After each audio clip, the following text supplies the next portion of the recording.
بمشيها، كرة ما فيها تسلل أمام المرمى، 2 للزعيم، 2 للزعيم، 2 للزعيم عن طريق بيبي العابد. وما زالت الأرقام تتواصل من قياسي إلى قياسي يا زعيم في بطولة كأس ولي العهد. 5 سنين مرت والزعيم لا يقهر في هذه البطولة، بل أنه يقهر.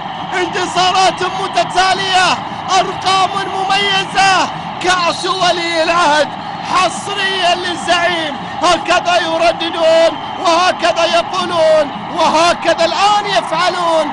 بيبي العابد يضعها في المرمى ويعلن عن تقدم الهلال بالهدف الثاني. الزعيم 2، الزعيم 2.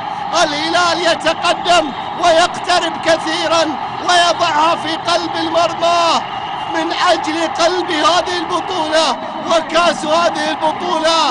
الهلال يقترب من